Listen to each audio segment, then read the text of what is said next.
Parce que c'est des questions, à l'examen, je pourrais vous dire c'est quoi une VMA. Je pourrais vous demander. Si vous vous rappelez pas, il ne faut pas me dire ouais mais j'ai pas compris au cours. C'est vous qui n'avez pas posé la question. Ok?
Yeah.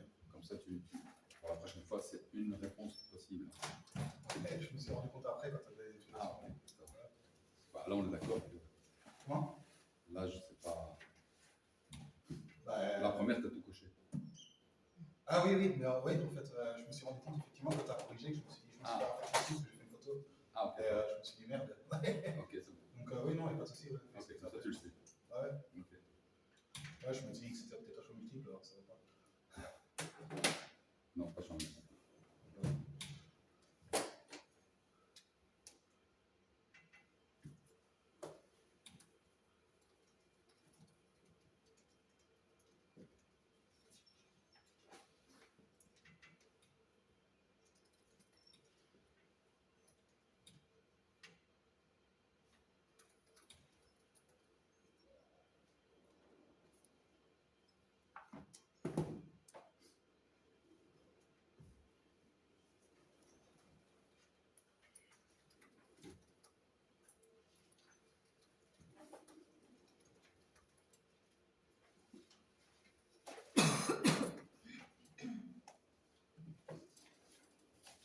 Est-ce que c'est clair ici?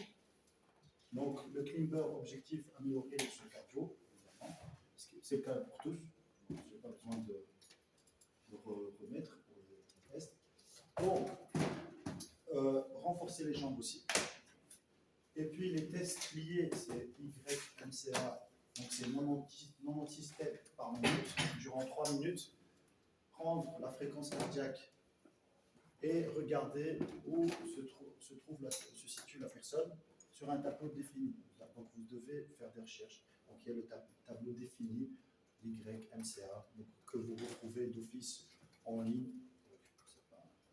Et puis, on a le treadmill, test lié, le 20 balles, celui qui est avec 8 km et puis on augmente de 0,5 km par minute. Est-ce que je dois l'écrire ou voilà, 8 km?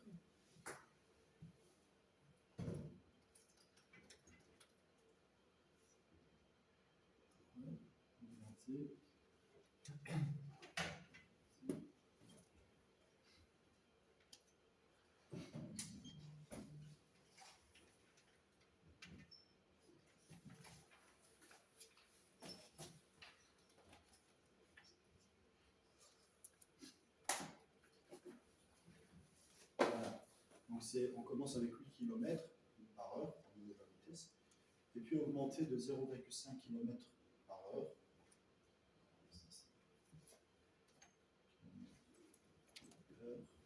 Par minute. Le semi-cooper, c'est parcourir la distance le plus possible, et après, distance fois 10 égale VM. Donc si je fais par exemple 1500 mètres en 6 minutes, eh ben, je fais 1500 mètres fois 10, ça fait une VMA de 15. On a calculé par exemple ici avec une vitesse de léger, la VMA avec 20 mètres de distance, donc c'était dehors, c'est pas sur un tapis qu'on fait ça, donc 20 mètres, la personne doit aller du point A vers le point B en allant jusqu'au cône. On peut être, par exemple, on peut être un peu plus light si la personne elle arrive à 19 mètres, 1 mètre avant, mais la deuxième fois elle ne doit pas le faire, donc elle doit arriver jusqu'au bout. Et en fait, c'est une application qui calcule directement les paliers et la vitesse que vous faites. Par exemple, Oriel. Donc, tu as fait 13 km par heure. Ça a calculé. Et le reste, voilà, c'était le dernier, 13 km par heure. Voilà. Le Cooper, c'est 12 minutes de travail. Et puis, il y a un tableau en ligne, évidemment, qui vous permet de voir dans quel niveau vous vous situez. Donc, moins bon, voilà, mauvais, voilà, un petit peu pas trop bien, bien, voilà. Après, ça s'améliore vers excellent. Après, Trop bien. non, après Au moins, tu as essayé. Non, donc, je suis très light, en fait, je suis en train de filtrer. Donc, je suis à mort, je suis très... Non, il faut travailler, les gars, c'est très important de travailler son cardio. C'est comme on dit, je vais vous dire un truc, c'est peut-être marrant, si on n'a pas de cardio, on a Wally. Voilà. Tu peux avoir tous les muscles du corps, du monde, tu peux être tout ce que tu veux, si tu n'as pas de cardio, il y a plein de choses dans la vie qui demandent du cardio. Voilà. On peut avoir les deux. Pourquoi ne pas avoir les deux? Très important. Voilà.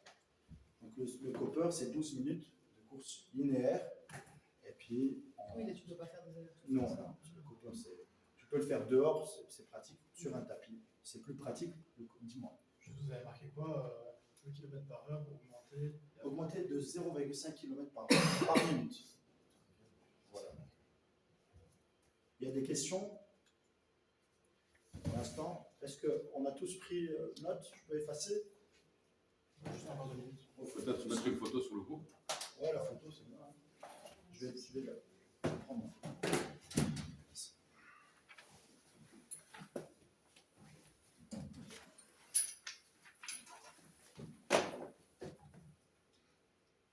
Je cache la lumière. Voilà.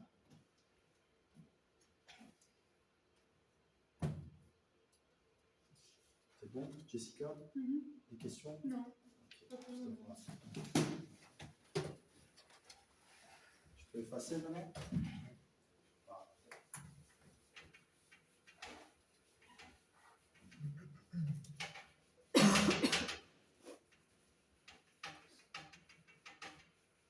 Donc, il y a aussi, comme j'ai dit, pour le recumbent, le cross trainer, donc c'est l'elliptique.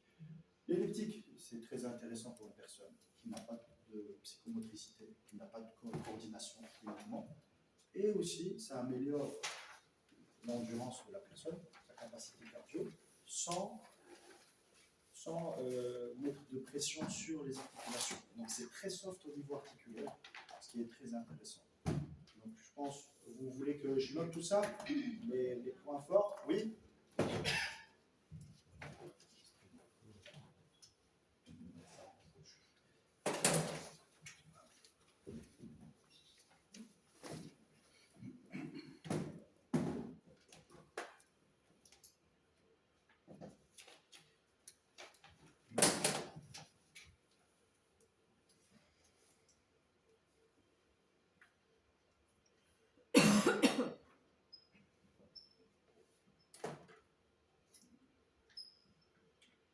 Améliore le cardio.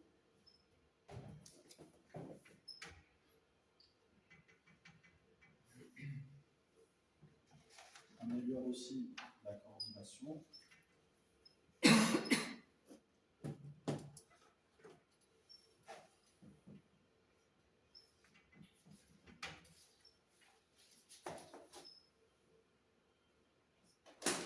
Préserve les articulations.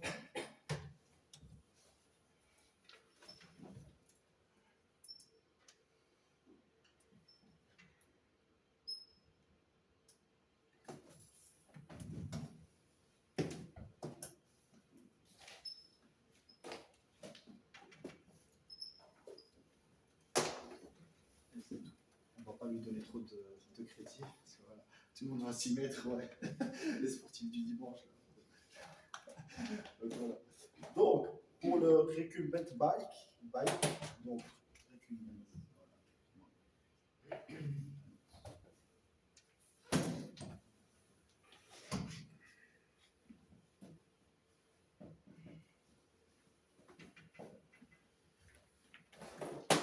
C'est quoi les points forts? Ceux qui ont des soucis au dos. Tous ceux qui ont des soucis cervicales aussi.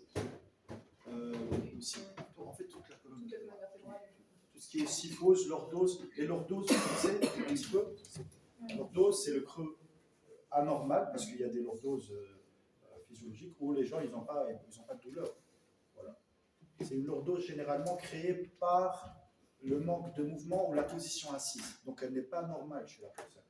Elle n'a pas été physiologiquement née avec, mais qui s'est détériorée au fil du temps par rapport à ses activités, à l'inactivité, à ses mentalités. Donc, c'est très intéressant. Donc ça améliore cardio, je vais mettre cardio, voilà. Jambes.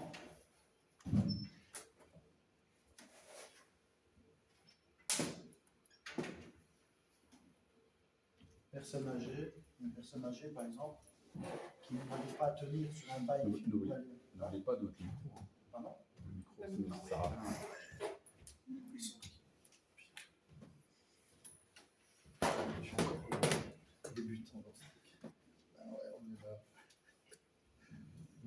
les yeux. Ok. Je m'étouffe. Donc, ça améliore aussi pour une personne âgée, c'est très efficace. Parce qu'elle garde le dos bien droit, elle n'a pas ce truc, elle est courbée. Généralement, on vieillit, on a tendance à se courber. Ça, c'est fact, ça, c'est une réalité. Donc, c'est pas, tu vas me dire, ouais, si tu fais du sport et tout, mais si on voit en général, les gens se courbent. Voilà. Donc, très bien. Très bien.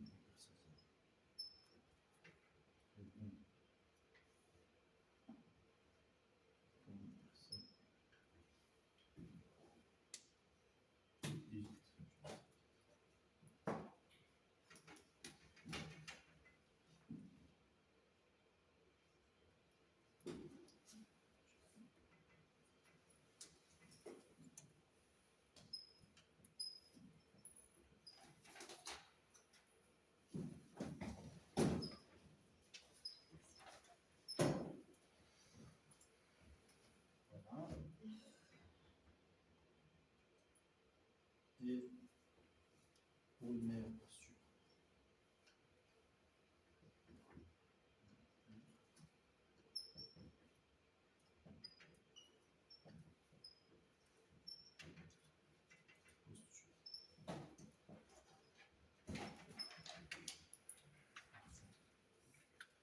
Le rower, le rowing, on peut l'appeler, ou le rameur. Je vais l'écrire comme dans le cours, comme ça on n'est pas perdu. Voilà. Donc, comme on a dit, qui peut me parler du rower? Il fait quoi? Il faut un renforcement musculaire complet du corps, donc aussi des jambes, du bas du corps. Ouais. Et au niveau de la technique, il faut bien se pencher, s'incliner et se mettre en arrière. Après, pour rejoindre, c'est très bien. Après, il y a des variations. Les variantes, c'est un peu plus profond. Les variantes, si vous voulez rester sur du traditionnel, on tire vers le nombril. Donc, il y a la personne de faire un tirage nombril. Donc, le coude est très proche du corps, il est là. Écartez bien les mains. Voilà, on est en pronation, prendre. En supination, supplier. Voilà. En fait, j'ai la même technique que toi, pour le bébé, je le disais en plus avant. Ça me faisait rire. Donc, voilà. Donc, supplier, là. Donc, si on prend, quand on est en cette position-ci, je suis là, je tends les jambes, j'ouvre ma cage thoracique encore davantage parce que si je tends les jambes, je peux être ici. Même si je suis incliné, regardez, j'ai une protraction de l'épaule. Qu'est-ce que je fais pour éviter la protraction? Je resserre mes omoplates et je tire.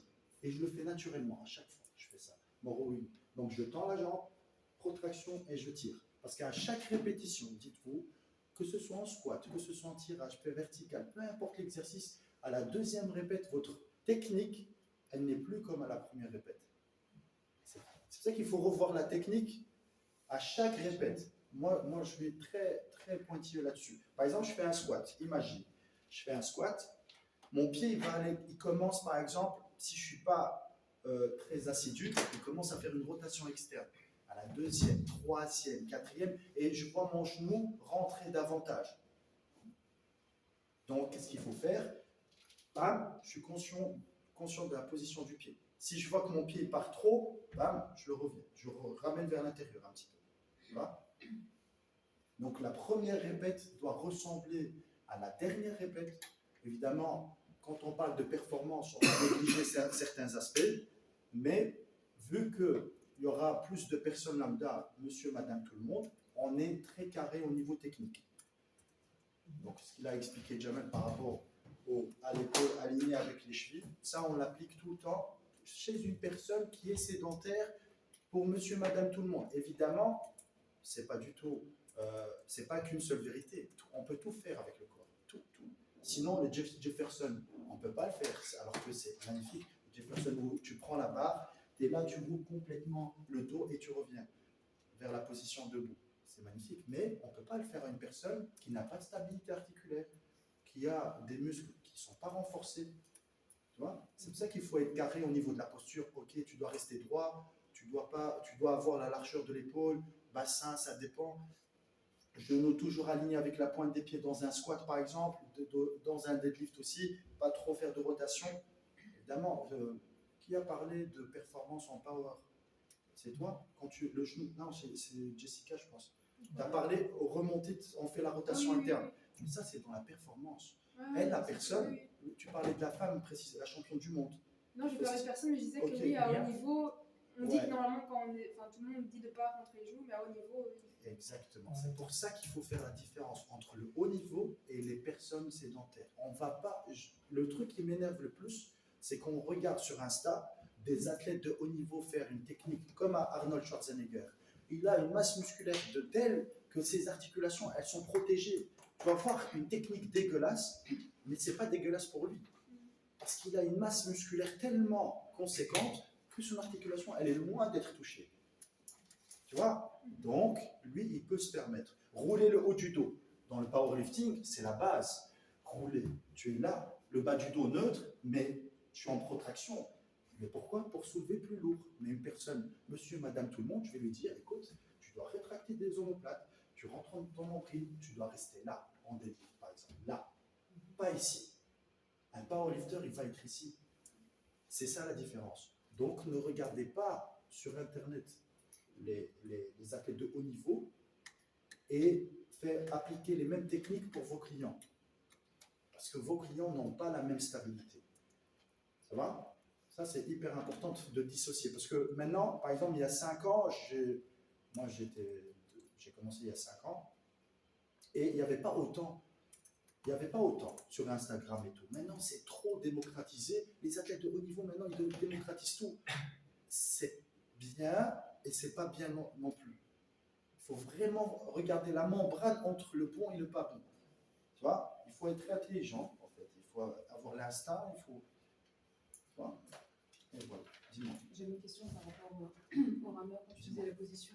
Venir tirer au niveau du nombril. Je sais pas, moi, à chaque fois, j'ai toujours entendu entre le nombril et la poitrine venir ici. C'est pour ça que j'avais parlé de variantes au niveau du rameur. Donc, le rameur, il y a plusieurs techniques. Donc, nombril, bien bas. Quand tu es en supination, tu vas tirer en dessous du nombril. Quand tu es en pronation, là, tu as tout le haut du dos. Quand tu es en pronation, tu peux tirer bien bas, le nombril, là, tirage menton pour travailler le haut du dos. Pourquoi la pronation? Pourquoi la supination? C'est ça, j'allais parler de ça. La supination, on va travailler plus la partie inférieure du grand dorsal, ici, et les biceps. On va travailler ça en supination. On va travailler la partie inférieure du grand dorsal. Et ça s'applique sur toutes les machines. La barre, libre, poids libre, dumbbells, les haltères, kettles, les kettlebells, peu importe, machine ou pas. Donc, la prise en supination, par exemple, je fais un rowing, là, avec la barre, je suis là, en position, je tire, je suis en train de travailler beaucoup plus la partie inférieure. Et ça, c'est intéressant pour une personne qui a un dos, par exemple, qui est très court. Ça veut dire qu'il commence très haut. Il finit très haut. Donc, il est de là jusque là. C'est pour travailler la partie basse. Et les biceps. Ça engage plus le brachial et tout. Si je fais la prise pronation, on prend le même exercice, je prends une barre, je suis là, en position, toujours bent over. Donc, regardez. Là, c'est un angle droit. Donc, genou fléchi à 45 degrés, flexion de la hanche, le dos presque parallèle au sol. Je suis là. Je tire, j'inspire, je souffle durant la contraction, ça on le connaît maintenant. Le bas du dos aligné avec l'omoplate et aussi jusqu'à la tête, à la base du crâne.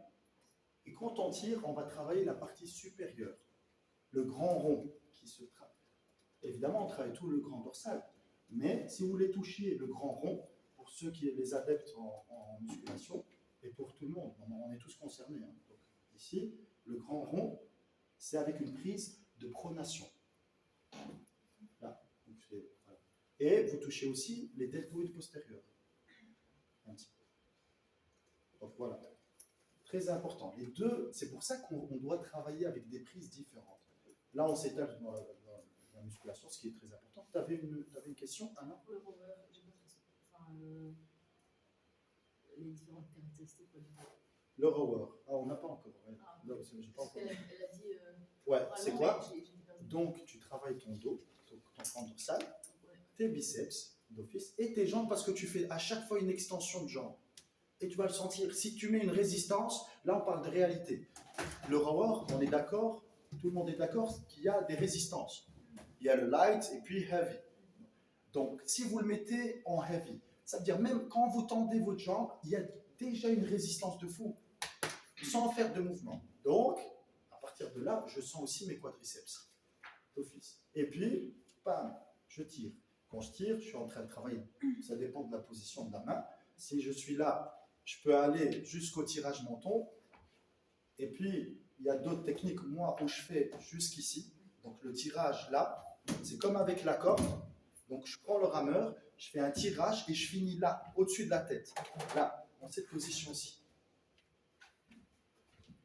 En supination, prise ici, je veux travailler que mes biceps. Rameur, je tends mes jambes, là. Je tends mes jambes et puis je fléchis mes bras seulement. Là, que j'isole mes biceps. Donc, je travaille que les biceps. Le dorsal, je les désengage. Là, je ne veux plus travailler. Ça, c'est des variantes. Donc, là, on a parlé dessus. Je m'excuse, je vais t'interrompre. Ouais, Moi, je voudrais que tu termines. Comme ça, on enchaîne la méthode de l'entraînement l'après-midi. Ok. Là, il reste une demi-heure. Ok, C'est ça que tu termines dans la partie cardio. Sinon, on va rester ici. On va pas réussir. Donc, le truc, le syllabus, il est ici. Il est là. Allez, voilà. Parce que je dois les interroger la semaine prochaine là-dessus. Donc. Ouais, je comprends. Après, ils vont me dire on l'a Mais pas. voilà, il faut s'étaler, mais pas trop. Là, on n'a pas le temps. Donc ici, donc travailler dos plus biceps.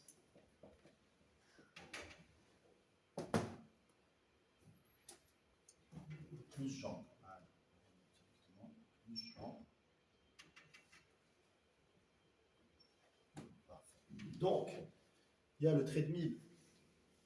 Est-ce que c'est OK pour tout le monde? Vous avez noté? Fini, on peut effacer.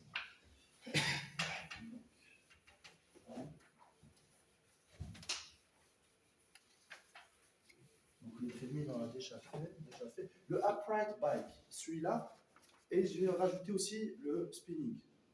En fait, le vélo spinning. Ça, c'est important. Germaine, je peux parler du spinning? Je crois qu'il n'y a pas beaucoup. Hein? Tu as une demi-heure. Ok, ça va, parfait. Enfin, 25 Donc, minutes. le upright bike. Le upright bike, donc ici,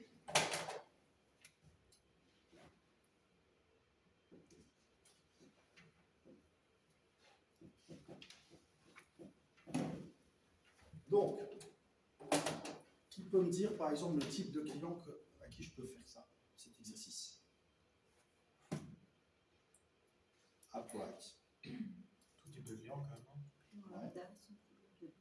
Ok. Sauf, Des soucis de problème de dos. voilà, parce qu'il n'y a pas de dossier, donc c'est pour eux être incliné. C'est comme on a dans la partie bio, tu vois, c'est quand c'est trop d'effet, là, tu es incliné, du coup, je ne peux pas rester trop longtemps. Donc, avec ça, on n'a pas parlé de ça, mais avec cet exercice, on peut faire le test de PMA. Donc, il y a le VMA sur le cardio, sur le tapis. Sur le tapis, sur le treadmill, on fait cardio, on fait le test de VMA avec les tests de Cooper, celui de Cooper, le VMA aussi. Mais on fait avec le vélo, on fait des tests aussi. Les bikers, ils ont des tests de PMA, puissance maximale aérobie. Donc, qui connaît un petit peu, qui est biker ici? Qui fait du? Personne qui fait bike? Non, toi ici, non? C'est pour me déplacer, mais Tu n'es pas une adepte du spinning. non, Donc, non, voilà. du tout. Voilà.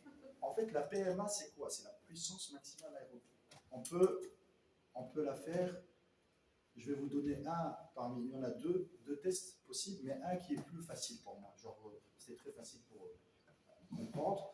Donc, on commence avec 100 watts de puissance. Donc, sur tous les vélos, il y a le côté puissance sur l'écran. Si vous n'avez pas sur l'écran, eh ben vous pouvez acheter un truc de puissance, ça se vend, qu'on peut placer sur le vélo. Le calculateur de puissance. On commence à 100 watts de puissance. Et puis, qu'est-ce qu'on fait? Chaque 2 minutes, on va augmenter de 30 watts. chaque 2 minutes. On augmente de 30 watts. Jusqu'à ce qu'on arrive à une puissance maximale. C'est comme ici, la BMA, jusqu'à ce qu'on arrive, donc sur le tapis, c'est jusqu'à ce qu'on arrive à une vitesse, et bien là, maximale, et bien là, ça sera jusqu'à ce qu'on arrive à une puissance maximale. On va calculer plutôt les watts. 100, puis dans 2 minutes, je vais rajouter 30, donc je reviens à 130, et puis 160, 190, 210, 200, jusqu'à ce que tu n'arrives plus, t'arrives plus à pédaler, c'est fini. Et donc là, c'est ta PMA en vélo. Et donc, à partir de ça, cette valeur, vous pouvez faire des programmations cardio spécifiques pour les vélos. Ça, c'est hyper intéressant. Je pense que c'est utile. Donc ici, test lié. On l'appelle test de panier.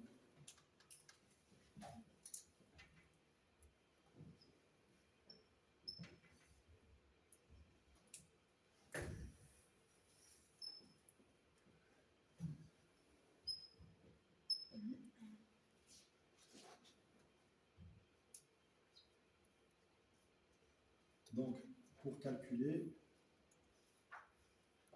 enfin, objectif,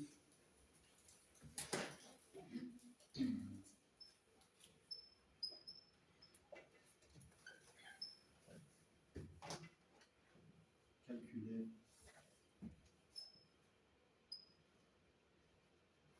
la PMA. PMA, puissance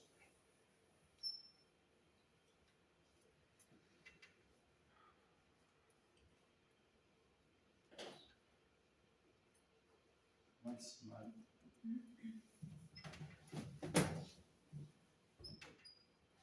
aérobie, parce qu'on reste dans la capacité aérobie, donc avec oxygène.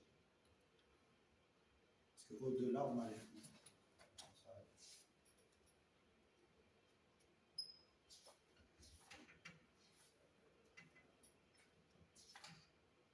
Voilà. Comment? Donc c'est 100 watts.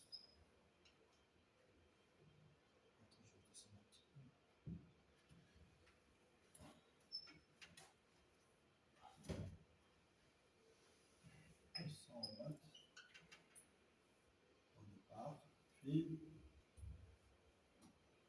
à chaque 2 minutes, on augmente de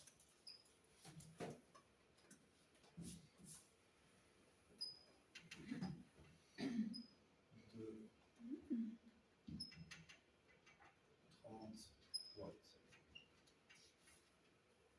Voilà, jusqu'à l'échec.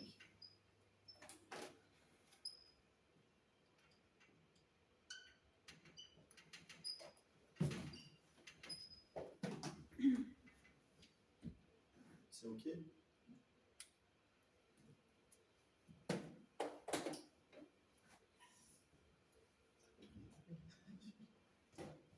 Donc, upright bike, test lié, on peut le faire avec le vélo de spinning, c'est plus adapté, c'est comme le VTT. Le vélo de spinning, c'est vraiment comme si tu étais sur un VTT. C'est ça qui est. Mais on peut le faire avec celui-là, upright. Donc, test lié, test de palier, objectif calculer la PMA, c'est la puissance maximale aérobie. Ce sont les mêmes objectifs en fait. Ça, on reste dans l'aérobie, on reste dans la VO2 max. Voilà. Donc, 100 watts au début, à chaque 2 minutes, on augmente de 30 watts jusqu'à l'échec. Donc, chaque 2 minutes, 30 watts de plus, 30 watts de plus, et puis on arrive peut-être à 350, 400 watts, et ça détermine, ça veut dire notre PMA. Chaque 2-3 mois, on répète. L'objectif, c'est quoi? C'est d'augmenter sa PMA. On va l'améliorer en mettant en place des entraînements. Type de quoi, par exemple, qui peut me donner un type d'entraînement pour améliorer la PMA ou la VMA. Vas-y. Ouais. 15-15. 15-15, mais à quel, soit plus précis. 15 secondes l'activité, 15 secondes de repos, 15 secondes d'activité, 15 secondes de repos. Mais c'est très, très vague. 15-15, 15 secondes on parle de quoi? de course en sprint, plus ou moins. Ouais, mais ça représente quoi? Est-ce que c'est général? C'est trop standard. Si on fait une course, et puis... Ça, tu le fais Est-ce que ça, tu le fais quand tu as déjà calculé ta PMA? Ouais, Et donc, tu utilises un certain pourcentage de exactement. cette PMA Voilà. pour le maximum. Exactement. Et après, pour le retour, Voilà. C'est comme la VMA. En fait, tu dois utiliser ton test. Par exemple, lui, il était à 13 km. Pour améliorer sa VMA, il doit faire des entraînements d'intervalles de type 15-15, comme tu as dit, 30-30, par rapport à sa VMA. C'est-à-dire qu'il peut aller jusqu'à 120% de sa VMA. Il peut aller, par exemple, moi je lui proposerais de faire de 100% à 120% jusqu'à 15 km 30, durant 30 secondes, et puis 30 secondes de marche, par exemple. Tu vois? Mais il faut prendre en considération sa valeur à lui. Sinon, ça devient trop standard et on ne prend pas en considération le niveau de chacun. Tu vois? Une personne, c'est pour ça qu'il faut faire attention. Les personnes que vous allez avoir, elles sont un peu similaires, monsieur, madame, tout le monde, mais elles n'ont jamais le même niveau. C'est pour ça que tu ne dois pas faire quelque chose de très standardisé. Si tu lui fais un test, par exemple, une personne qui aime le vélo, elle aime bien, elle veut faire, on va dire, 40 km, sortir avec ses potes et tout, et ben, tu lui fais un test de PMA, qui se trouve ici, et puis tu vas lui faire un programme par rapport au résultat de la PMA. C'est ça, toujours prendre le résultat en compte. C'est ça qui fait qu'on progresse plus efficacement, optimiser le résultat. question pour être sûr, le travail, donc en 30 secondes, tu fais plus ou moins 120% de ta VMA ou PMA. Exactement. Et les autres 30 secondes, c'est à combien de pourcents? C'est Ouais, c'est un retour au cadre. Enfin, pas retour au cadre, mais- ça peut être entre 50 et 60%. Ok, d'accord. 50%. Donc si tu as, par exemple, tu es à 15, eh ben, tu reviens à 6. Je m'excuse de t'interrompre. Ouais, pas de Je souci. dois faire absolument une course. Ouais, pas de souci. Tu as Je plus ou moins, continue. ouais, tu termines à 13h05 plus ou moins. 13h05. Ok, pas de souci. 13h05. Ouais, on a 20 minutes. Si vous avez des questions, c'est très important, dis-moi. Mais pour passer justement du PMA à VO2 max, c'est quoi le calcul? Parce qu'avec le VMA, c'était x3,5 si je ne me trompe pas. Ça, par Là, contre, il y a quoi? ça je ne l'ai pas. Ok. Ça, je l'ai Mais il y pas. a aussi Sûrement, il y a un calcul par rapport à cela. Mais je ne l'ai pas. Ça, je sais pas. Mais je vais voir c'est quoi le calcul exact. Généralement, on le fait sur le tapis. La plupart des gens, moi, j'ai des athlètes qui sont plutôt que pour la course. J'ai plutôt l'autre partie, donc la VO2 max en course. Moi, je ne l'ai pas mais je vais voir ça et je te Je vais t'embêter. Est-ce qu'il y a une préférence à avoir entre les 30-30 ou les 15-15? Une préférence par rapport à ça? Qui peut répondre à cette question, qui est très intéressante? Je pense en fonction de l'activité dont vous performez. Non, parce que, je ne sais pas, nous, ça dépend de la distance qu'on a aussi entre les deux points, mais on fait souvent 30 secondes de repos par contre. On s'arrête carrément, mais ça, je ne sais pas si c'est justement ma question. Est-ce que c'est possible? Je vais voir avec quelqu'un d'autre pour que ça soit plus. C'est bien, mais on va s'approfondir un peu plus. Rappelle-toi, c'est par rapport à la personne. Donc, on prend en considération sa PMA, sa VMA. Et puis, le 30-30, c'est sur une distance précise. Donc, je vais poser la question d'abord, c'est très intéressante question. Donc, vas-y Stéphanie, dis-moi. Donc, c'est quoi la différence? Pourquoi elle va privilégier, par exemple, le 30-30 que le 15-15? À quel moment? Pourquoi? Est-ce que tu as une idée générale? Non? Par rapport à l'objectif et par rapport à l'état de départ. L'objectif, très important. L'objectif. Si c'est un sprinter, j'imagine que c'est plus sur du 15-15 que tu vas le faire. Exactement. C'est ça que je voulais dire. Donc, l'objectif. Voilà, objectif, ça veut dire que ça dépend de chaque athlète. Mais ça veut dire, le sprinter, il peut faire le 30-30. Mais sachez que si je fais du 15-15, je suis à haute intensité. Donc, le 15-15 n'existe pas. Hein, donc, à haute intensité. Il faut savoir que tu dois être vraiment un athlète de très haut niveau et ça n'existe pas. Donc, parce qu'en fait, quelqu'un, quand on lui fait du 15, c'est qu'il est à son max. il est à sa vitesse maximale. Donc 15 secondes, si tu me parles d'objectif, si on fait du 15 secondes, 10 ou 15 secondes, c'est qu'on va chercher le maximum de vitesse possible. Pour récupérer les ATP, vous avez vu les ATP? Oui. Tout ce qui est régénération de l'énergie, eh ben, ça demande beaucoup plus de temps. Ça demande en moyenne 1 minute 30 minimum pour faire par exemple, pour récupérer afin de reproduire le même effort. Parce que tu n'as pas envie de faire un 15 secondes avec une vitesse maximale, et puis si tu refais un 15 secondes, qu'est-ce qui va se passer? Voilà, j'ai fait 15 secondes de sprint. Et puis, je me repose 15 secondes. Est-ce que j'ai le temps de récupérer? Jamais. La deuxième série, elle sera du combien? Si j'étais à 90% de ma capacité, elle sera peut-être à 60, 70. Et du coup, tu n'es plus dans l'objectif de l'entraînement. Donc, dans une semaine, par exemple, vous prenez une personne qui a une cadence d'entraînement, que ce soit un athlète ou une personne lambda. Attention, ça concerne tout le monde. Dans la semaine, elle te dit, je m'entraîne moi 4-5 fois par semaine avec toi. Voilà. On ne va pas lui faire toujours sa VMA. Donc, la VMA de chaque personne est différente. Ça peut être à 10. On ne va pas lui faire tout le temps à du 100%, 120%. On va aller un entraînement, je suis à 120%. Le deuxième entraînement, c'est vu qu'il est proche, je serai bien bas. Et c'est ça qu'on fait, on appelle ça un travail ondulatoire. La vie d'un athlète ou d'une personne lambda, même vous allez le voir. Si tu vas charger tout le temps, par exemple, travailler à 100%, qui correspond à du 15-15, tous les jours, tu charges des 160 kg de bench presque à ton max, c'est impossible. Eh bien, vous devez avoir cette logique-là. Donc, il y a de l'ondulation.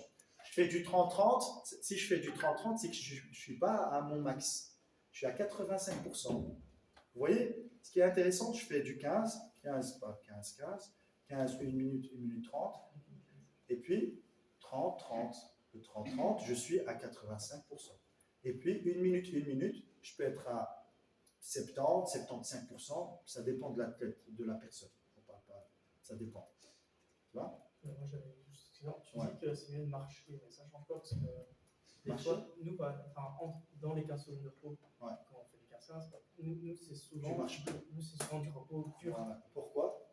C'est beaucoup plus intense, non? Et ça, c'est bien, parce que la prochaine, on va parler de ça. Donc, il y a l'intervalle training et il y a le HIIT. Le HIIT, c'est le High Intensity Interval Training. Donc, tu es dans la haute intensité. Et là, tu ne peux pas marcher. C'est pas possible. Un sprinter, il s'arrête. En fait. Tu dois récupérer le maximum possible. Donc, il va être passif dans sa récupération, contrairement de quelqu'un qui va faire du 80% de sa capacité, il sera en actif. Ça veut dire qu'il va marcher, trottiner. Et ça peut être, on peut parler aussi de récupération active avec un renforcement musculaire. Par exemple, tu fais 30 secondes, voilà, exactement. Tu peux faire du gainage à la personne. Elle fait du 30 secondes d'accélération, accélération à 70, 80%, 85%, et puis tu fais une récupération active du gainage ou bien la chaise, quelque chose, c'est actif, même si ça paraît, c'est de l'isométrie, ça veut dire que tu es statique, mais Pierre, quand tu étais là, tu rentres, tu l'as bien senti, c'est quand même actif, voilà. Et du coup, ça c'est hyper important. Regardez, le plus important à savoir, c'est que avec le temps, vous allez changer de vision. On a tous commencé par quelque chose de carré. Je vois les choses comme ça, j'arrive pas à voir autrement.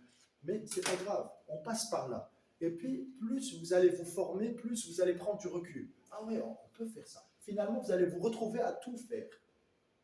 On peut tout faire. Mais il y a des choses fondamentales, c'est quoi? C'est respecter la récupération.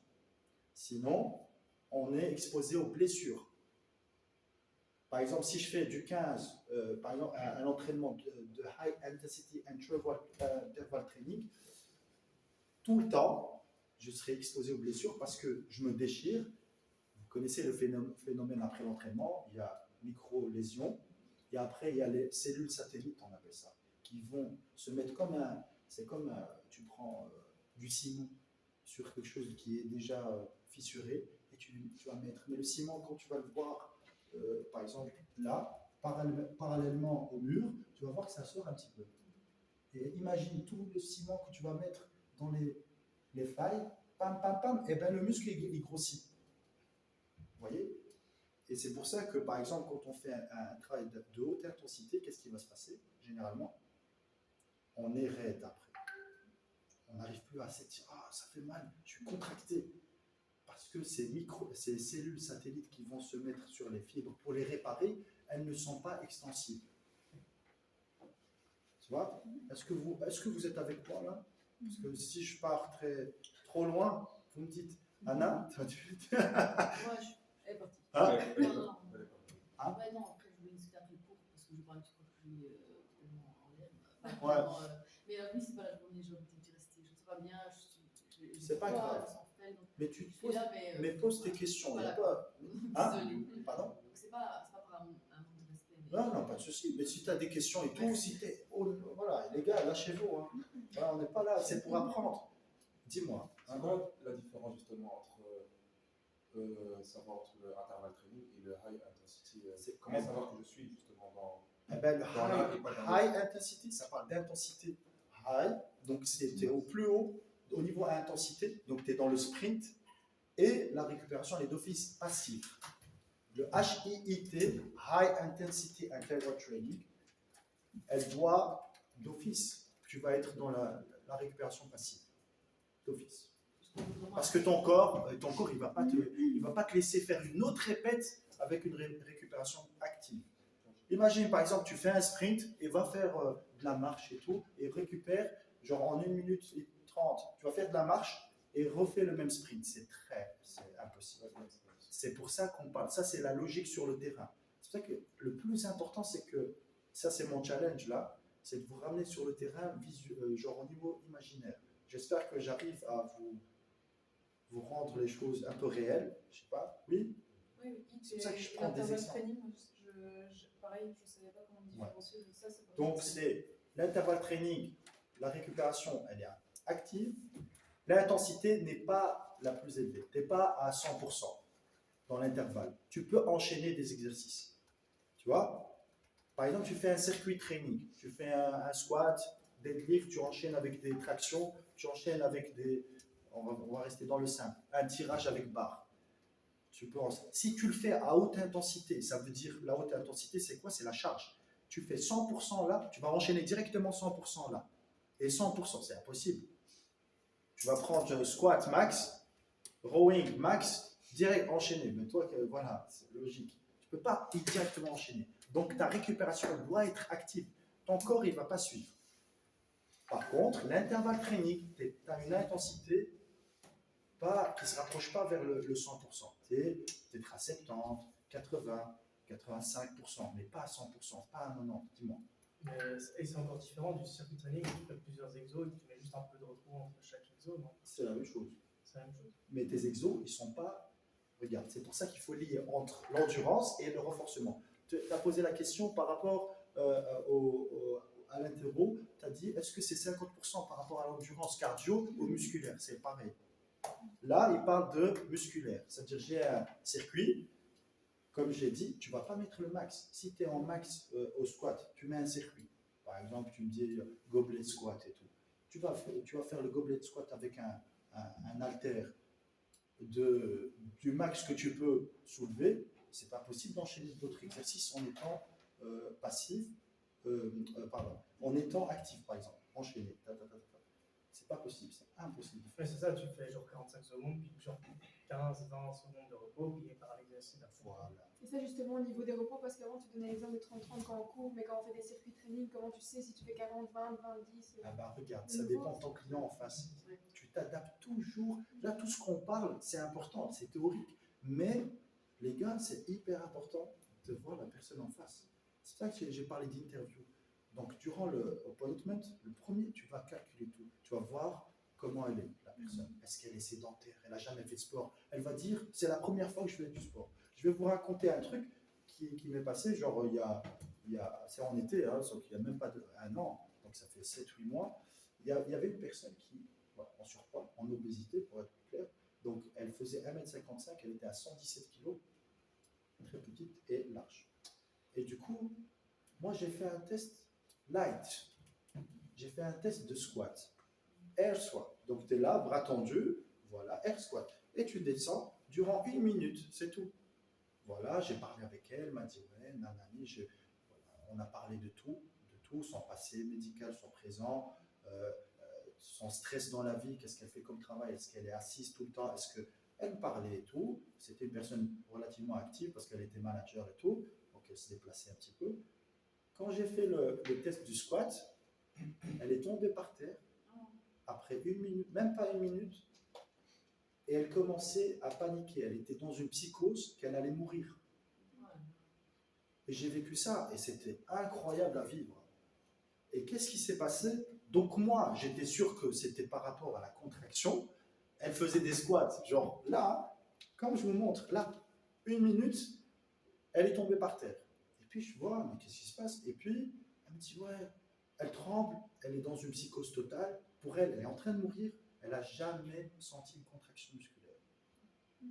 Jamais. Jamais de la vie. Elle ne connaît pas. Elle croyait que c'était la mort, en fait. Ouais, elle croyait que c'était la mort. J'ai vécu ça. Du coup, moi, je sais que c'est subjectif ce qu'elle disait. Mais dans un autre truc, voilà, en parallèle, j'étais là. Peut-être c'est vrai. Et puis, je suis resté comme ça. Le sang-froid, évidemment. Toujours garder le sang-froid. T'inquiète et tout. Je l'ai ramené dehors. J'ai levé les jambes. J'ai ramené du sucre après 20-30 minutes pour s'en remettre. Je lui ai dit, est-ce que tu veux que je t'appelle? Vas-y, dis-moi. Je voulais savoir c'est quoi le type de contraction. Je lui ai dit, est-ce que c'est musculaire? Est-ce que c'est le muscle qui est tendu? Tu sens? Elle m'a dit, je ne sais pas c'est quoi. Elle ne savait pas. C'était finalement une contraction musculaire. Mais une contraction, bêtement, tu fais ça avec un dumbbell, tu vas te contracter. Tu vois, la congestion. Et cette congestion, elle ne connaissait pas. Elle était dans une psychose. Puis finalement, Dieu merci, elle était bien. Et puis,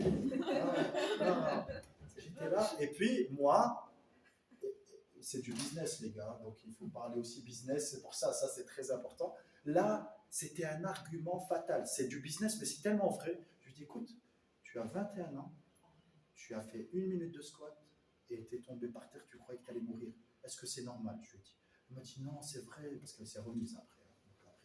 C'est pas directement sur place, ouais, lève-toi et tout. Voilà, tu vas. Voilà, tu vas. T'es trop faible. Oui, non, oui. Et du coup, je lui dis, est-ce que tu trouves ça normal? Je lui dis, tu as le choix maintenant. Je lui dis, soit tu abandonnes et tu vas rester dans cet état, tu ne vas pas profiter de ta vie, tu ne vas pas faire d'activité que tu aimes et tout, soit tu commences et tu reviens faire l'entraînement. Et bien, le lendemain, elle ne m'a pas contacté. Elle m'a dit, ouais, je suis consciente et tout, mais les gens, quand ils disent, ouais, mais c'est trop grave ce qui m'arrive, ouais, c'est trop. Il faut croire que c'est dans l'émotion aussi. Et le jeudi, c'est donc mardi, je l'ai prise, mercredi, jeudi, elle me contacte et me dit, je veux commencer, je suis trop déter. Et cette fille-là, en 3 mois, elle a perdu 17 kilos, elle faisait des overhead squats, ça veut dire barre au-dessus de la tête, là, au-dessus de la tête, à 55 kilos. Elle était plus forte que toutes les personnes que j'ai depuis 4 ans. Elle faisait des deadlifts à 120, squats, et je me dis, oh, c'est incroyable. Avec le temps, évidemment, je lui ai montré. Et elle était gym addict. C'est fini. Elle était trop, mais elle est montée en flèche. Mais c'est normal. Vous savez qu'une personne sédentaire, son évolution, elle est comme ça. C'est exponentiel. La courbe, elle est là, et puis ça stabilise. Un athlète, il doit prendre des anabolisants pour qu'il dépasse sa limite. Voilà. J'espère que tu ne feras pas. Je ne sais pas, peut-être. C'est vrai. Les contraintes, on les connaît. Hein. Et du coup, voilà. Donc, ça dépend de la personne en face de vous. Faites très attention. Soyez très attentifs à tout ce qu'elle dit, la personne. L'aspect psychologique, c'est le plus important. Vous voyez ça?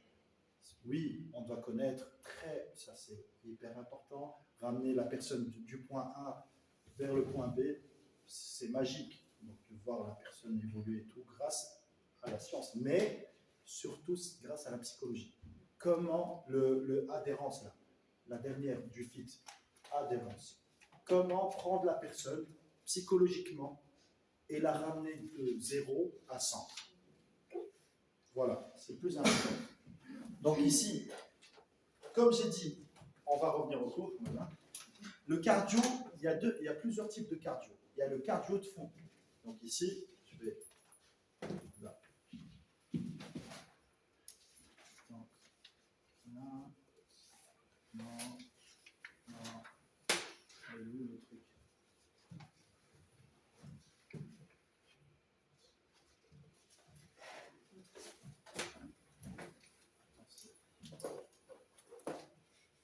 Là, c'est bon, c'est dessus. Oui, je suis dessus, mais ici, il ne s'affiche pas. Mais c'est pas grave, il faut que tu Ça s'affiche sur l'écran. Ouais, mais comment Comment descendre? Ah ouais, je peux le descendre ici. Je savais que là- Comment faire ça ici?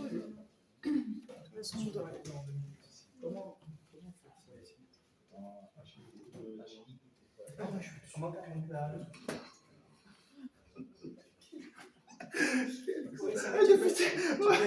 Ouais, non, mais en fait, sur l'écran ici, bah, j'ai cru que c'était directement. Voilà. Donc, je vais me mettre sur le côté. Donc, là, on voit le cardio de fond. Les gars, Ouais, vite. ouais. Regardez ici. Les gars, important. Pierre. Ouais, mais poser une question, là. Ah ouais. On va être intéressé. Ok. Après, on va parler de ça. On va continuer, sinon, jamais il va. Dans le cardio de fond. C'est ce qu'on appelle un cardio de longue durée. On va respecter quoi? Le steady state. Le steady state, c'est quoi? C'est le fait de ne pas augmenter l'intensité. On est dans une intensité linéaire. Voilà, le cardio de fond. Un exemple. L'exemple, Stéphanie. Le cardio de fond. Sur On combien prend de un temps? des appareils et on n'augmente pas l'intensité, on garde le Un même quart. exercice pendant un certain temps. Ok. Donc, le but, c'est que le rythme cardiaque ne monte pas. Donc, il reste le même. Ou le rythme de course, par exemple. 30 C'est la minutes. course continue, quoi. Exactement. Voilà. Tu mets, par exemple, sur 10 km et tu y vas durant 30 minutes. Ou 10 km qui représente quoi? 10 km, quoi. Ah, ouais, ça va. Donc, 10 km, ça dépend de la personne. On ne parle pas là, on ne parle pas d'une personne que vous allez prendre en charge. Et donc c'est 10 km, par exemple, durant 30 minutes, durant 40 minutes, durant 60 minutes, durant 2 heures. Voilà. Donc, vous gardez le même rythme. Il n'y a pas de variation. Parce qu'après, on va rentrer sinon dans quoi? Si on a des variations de vitesse. L'intervalle training, c'est quoi la différence entre l'intervalle training et le HIIT, High Intensity Interval Training? C'est quoi la diff, Anna? Le high intensity, c'est des grands pics d'intensité et puis on descend au niveau passif. Yes. Et que l'autre, on est quand même vers proactif. Ok, parfait. Hey. Tout le monde a compris? Oh, ouais. Tu peux défiler, ouais. Non, mais tu vois. Donc, ouais. Donc voilà. Donc, le cardio de fond, très important. Ah ouais, ça, le cardio de fond. Tu vas me dire, ouais, l'athlète, et c'est là où on a parlé des athlètes. Ouais, 15-15, sprinter, un sprinter et tout. Je vais vous dire la liaison entre le cardio de fond et le HIIT ou l'intervalle training. Donc, quand on fait du cardio de fond, on court 30, 40, 60 minutes par exemple, à une vitesse normale, qui est de 60-70% de ma capacité. Voilà, je maintiens le rythme. Vous devez savoir que vous allez créer des capillaires. C'est des micro-vénules dans le corps qui vont oxygéner les cellules et les tissus musculaires. Donc, un athlète, un footballeur par exemple, tu vas me dire, ouais, il est très vif, il est dans l'intervalle tout le temps, dans son match, dans ses entraînements. Changement de direction, c'est de l'intervalle. Pam, pam, mais il ne le fait pas tout le temps. Il le fait, par exemple, il a des courses sur 5 mètres, sur 3 mètres, sur 10 mètres, mais après il se replace. Un basketteur, c'est pareil. Tous les sports ballons, c'est pareil. Le même truc. Un hockeyeur, ils sont tous dans les mêmes filières énergétiques. Anaérobie, aérobie, les deux. Donc, mais le problème, c'est qu'il y a beaucoup de gens qui détestent le cardio de fond. Vu qu'il est athlète ou il a beaucoup plus besoin de l'intervalle et de l'anaérobie, il se dit, moi, j'aime pas. Faute grave. Pourquoi? Parce qu'on va augmenter les capillaires ce qui va améliorer directement la VMA et la VO2 max. Si les capillaires se multiplient dans le corps, eux, ils vont oxygéner. Évidemment, c'est le sang qui oxygène les muscles, on est d'accord. Donc, ils vont oxygéner davantage les tissus musculaires. Ce qui fait que tu peux tenir à un rythme très élevé et rester oxygéné. Ça veut dire que tu maintiens. Ça veut dire l'un ne va pas sans l'autre. Si tu veux performer au max. Et aussi, un deuxième bénéfice qui peut me dire des courses de fond, mais genre sur 30 minutes par exemple, tu vas me dire, Il n'y a pas sur ta tête. par exemple, tu fais une course de 30 minutes à une VMA de 60%, quel est le bénéfice dans ça, par exemple? Qu'est-ce que tu peux trouver comme bénéfice? Tu peux voir. Au-delà des capillaires qui se forment, qui vont me permettre d'avoir plus d'oxygénation dans le corps, quand je fais des mouvements à haute intensité. Au-delà de ça, dis-moi. Peut-être voir où est-ce que tu en es, non? Hein? Tu peux voir si tu arrives à tenir un certain rythme pour toi, si tu peux amplifier ou tu dois diminuer ton intensité lors de la course. Non, les bénéfices, on parle du bénéfice. Tu as fait 30 minutes, à 50% de 60%. Ouais, endurance de base, cardio, renforcer quoi? Voilà. Le cœur, on renforce, c'est un muscle. Le cœur, il se renforce par l'intensité, mais aussi par le steady state. Parce que le volume, c'est la quantité de travail. Si tu cours 30, 40, 50, 60 minutes, tu vas améliorer ta capacité cardiovasculaire de base. Donc, tout est lié. Et quoi d'autre, la dernière? Pour un athlète, enfin, vous avez fait une séance très lourde aujourd'hui. Oh, c'était très intense. Voilà, c'est le cas de tout le monde, par exemple. Là, je peux parler à vous tous et vous avez fait déjà dans votre vie une séance très intense en termes de charge ou d'intensité au niveau cardio.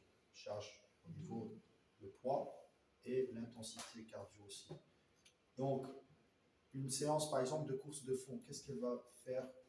C'est quoi les bénéfices? Après un entraînement très intense, le lendemain, par exemple. Course de 30 minutes. Footballeur, vous faites ça au foot, non? Ouais, après. Tu sais pourquoi on fait ça? Même après un match, vous avez déjà vu, ceux qui connaissent, voilà, le foot, je ne vais pas m'attarder là-dessus, on finit un match, on fait une course de 20 minutes. Pourquoi? Après le match, Ouais, juste après le jour match. même. Le jour même, il y a des joueurs qui font des courses. Mais Le non, soir mais- même. En fait, des courses de 20-30 minutes, mais ce n'est pas une course à haute Non, intensité. mais c'est léger. C'est très léger. Pourquoi ils font ça? Pour enlever l'acide lactique. Voilà. L'acidité, enlever l'acidité du corps. Et quoi d'autre? Quand on fait, par exemple, le lendemain et tout, parce qu'il n'y a plus d'acide lactique le lendemain, ça reste quelques heures. Hein. L'acide lactique, c'est pas vrai que ça reste 24 heures, ça n'existe pas. Et en fait, on va... attends, j'ai perdu le truc, c'est très important. Ouais. En fait, les cardio. Ouais, on va permettre la récupération, une meilleure récupération. C'est une récupération active, on appelle ça. Ça permet une meilleure récupération.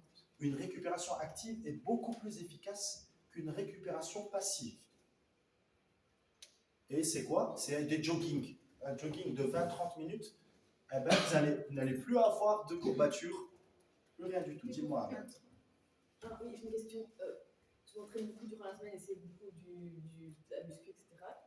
Ouais. Et par exemple, là, par exemple, aujourd'hui, clairement, je me sens pas bien, je suis fatiguée, je suis au lit. Ouais.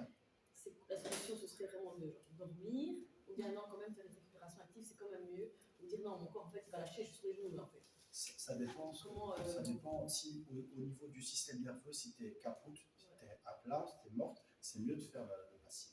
Si tu es, voilà, là, tu es au bout, tu vois, donc c'est mieux de lever le pied. On fait un deal. Par exemple, qu'est-ce qu'on fait? Ouais, c'est ça.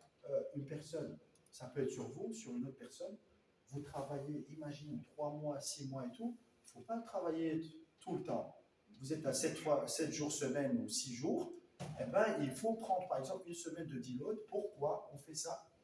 Parce qu'elle, elle est trop fatiguée. C'est aussi mental. Pourquoi? Parce que sinon, on risque de faire de la merde dans l'entraînement et se blesser, quoi. Il y a ça. Et pourquoi on est fatigué? On va chercher plus profond. Pourquoi on est fatigué? On a creusé le corps. Le corps, et il y a aussi un autre système. Il y a le système nerveux. voilà. Le système nerveux, les gaz, est très important. Le système nerveux. Ton système nerveux, il est dans le down. On appelle ça une dépression nerveuse. Et la dépression nerveuse, c'est aussi. Ouais, attends, je pas chez eux, sinon le mec il exagère. Ouais, non, la dépression nerveuse, elle est aussi. Il y a une chute de performance directement. Tu le vois. Chez l'athlète ou chez une personne qui s'entraîne souvent, dès qu'elle se sent trop fatiguée, elle ne récupère pas, elle se réentraîne à haute intensité, bam, le système nerveux il baisse en termes d'efficacité. L'activation des fibres musculaires, elle n'est même pas aussi efficace. Et du coup, tu es en dépression hormonale aussi. Le système hormonal, vous allez sécréter plus de Cortisol. Voilà. Cortisol, ouais, c'est ça. Plus de sommeil. Par exemple, dans mon cas, je dors pas beaucoup. Parce que Mais c'est à cause du système hormonal. Ah, tu prends c'était du boulot, etc. Tu dors pas la nuit, Ouais. cortisol. Mais alors, j'ai une question. Avant d'arriver à ce point-ci de break, comment on fait, comment on prévoit les deloads dans ses entraînements en fait, au niveau sur le long terme, je crois. Vous connaissez le RPE? Oui. RPE, c'est la notion, on va dire, c'est subjectif évidemment, Oui, bien sûr. Mais voilà, la est-ce qu'il y a une fatigue. astuce ou est-ce qu'il y a une signal d'alarme ou tu vois? En fait, le RPE, on l'utilise, j'ai utilisé le RPE, c'est fait exprès. Donc, voilà. C'est la perception de fatigue. Voilà. Parce qu'on va la retrouver aussi dans la musculation. Il y a beaucoup de programmes maintenant qui font à base de RPE. Ça devient beaucoup plus personnel. C'est pas standard. Parce que si tu dis, voilà, fais 12 reps, 12 reps, 12 reps, 12 reps, mais c'est trop standard ça. Et si tu fais le RPE, avec le RPE, tu fais par exemple, si tu sais RPE, c'est en fait le nombre de répètes, on parle de squat, le nombre de répètes que tu dois faire, que tu ne dois pas faire avant l'échec. Ça veut dire, on a RPE 10, une échelle de 10. Regarde, si je fais 8 squats sur 10, donc j'ai 8 sur 10. Donc j'ai 2 de réserve. Donc la prochaine, je peux faire 7, je peux faire 10. Jusqu'à 10 par exemple, ça veut dire là je suis à l'échec. Tu vois, la perception de fatigue à 10, de 0 à 10. Oui, d'abord, il faut arriver à 10 pour voir. Donc la perception de fatigue, c'est ça que tu dois retenir. Ça c'est personnel. Ta perception de fatigue, tu la connais avec le temps. Un athlète ou une personne lambda, si elle commence l'entraînement, après 1 an, elle connaît mieux son corps. Et c'est ça que tu dois prendre en considération. L'instinct, c'est instinctif. Chacun, il connaît son corps. Avec quoi? Avec du travail. On ne peut pas le connaître en étant passif. C'est comme dans la vie, tu dis quoi? Ouais, j'ai découvert une passion, je ne savais pas. Ben, parce que tu n'as pas été actif, tu étais comme ça. Dès que tu as commencé à voir la vie, j'ai essayé ça, et tu découvres ton corps. Tu découvres ton esprit, vers quoi tu es attiré. Et ça dépend des années de travail, de l'âge, de la maturité et tout. Et c'est comme ça que tu apprends à connaître ton corps. C'est en essayant des programmes d'alimentation, programmes de renforcement, de cardio, et tu essaies tout, et tu vas te situer. Ça me va plus, j'ai beaucoup plus de résultats. Là, non. Il faut être, dans tous les cas, pour résumer, il faut être très curieux. Très curieux. Parce que notre corps, je pense que tout le monde est concerné par son corps. Hein. C'est pas, on est d'accord. Si on parle des autres, on parle de moi. Moi, je parle de mon corps à moi. Donc, si on ne fait pas d'expérience, on ne va pas se connaître. Et c'est triste. Et voilà. C'est rate of perceiving effort. Et voilà. RPS, c'est rate of perceiving effort. Ouais, voilà. C'est personnel. Rate of personal. C'est très personnel. Personnel. Hein? Perçu. Ouais, voilà, personnel. En fait, c'est personnel. Ouais. C'est en fait, la perception de fatigue. En français, c'est la perception de fatigue. Mais c'est personnel. Voilà. Ouais, mais moi, on l'a appris genre en mode si tu fais par exemple 3-4 reps au squat, Ouais. et que la dernière, tu dis c'est qu'en fait, tu sens que tu peux en faire encore une, Deux. voire deux. Deux, voilà. Ouais, on dit deux, mais souvent tu Ouais. peux en faire une, voire Exactement. une d'office, et la deuxième, tu vas vraiment avoir vraiment du mal. Mais c'est juste pour une sensation en mode, bah, ça c'est RPE7, je peux en taper 3 de plus, mais je me limite à RPE7 pour Exactement. pouvoir assumer sur plusieurs séries. Voilà, c'est Tout ce pour que je peux pouvoir faire. répéter. Si je fais RPE 5, c'est-à-dire que j'ai 5 répétitions en réserve que je n'ai pas faites, parce que si je fais RPE 10, là j'ai été jusqu'à l'échec. Souvent sur la dernière série, vous mettez RPE 10. Voilà, exactement. La dernière série, c'est là où on va aller jusqu'à 10. Même si tu vas faire 12 reps, la première, tu as fait 12 reps, c'était ton RPE 8 ou 7 ou 6. La dernière, la quatrième série par exemple, tu seras la 12e rep, c'est ton RPE 10. Ça veut dire que tu ne vas plus pouvoir soulever après. Donc ici, on a traversé ça, les deux types. Voilà, on a parlé de la VMA, la VO2 max aussi, la VO2 max, la consommation maximale d'oxygène. Donc c'est le débit d'oxygène dans le corps. On va consommer de l'oxygène, il va aller dans les tissus. C'est pour ça qu'il faut faire quoi? Pour augmenter la capacité d'absorption, il faut faire quoi comme travail? Ouais, voilà, parfait. Pour augmenter quoi? Yes. Augmenter les capillaires. Parce que c'est par les vaisseaux sanguins qu'on transporte les nutriments et l'oxygène aussi. Donc faire plus de longue durée. Dans une semaine, il faut pas faire que de Ah oui, l'intensité. oui. Après, ça dépend de chacun. Tu vois? Moi, je te parle d'un résultat optimal. Donc, parce n'importe qu'il quel- disait ce matin, enfin, on disait que Ouais. pour le VMA, bah, il fallait augmenter, faire justement plus de circuit training pour augmenter sa VO2 max. Et on ne parlait pas de fond, et justement, les gens qui font du fond devraient faire ça. Le fond, Combien? en fait, Ouais. tout est lié. Mm. Quand vous faites des circuits training, vous améliorez votre VMA. Quand tu fais du fond, tu améliores ta VMA. Grosso Il modo, faut changer. sécurité, il ne faut pas rester statique. Ouais. Tout ce que tu vas faire va avoir une influence sur ton système respiratoire et vasculaire et musculaire. Tout. On peut être, vous avez parlé, tantôt durant l'interro, vous avez parlé de, si je ne me trompe pas, c'était strength and endurance. C'était une question sur le, ben ouais, on peut avoir les deux. C'est ça que j'ai parlé, les gars, si vous n'avez pas de cardio, il y a Walou. Pourquoi? Parce qu'on peut avoir les deux. C'est pas que le power.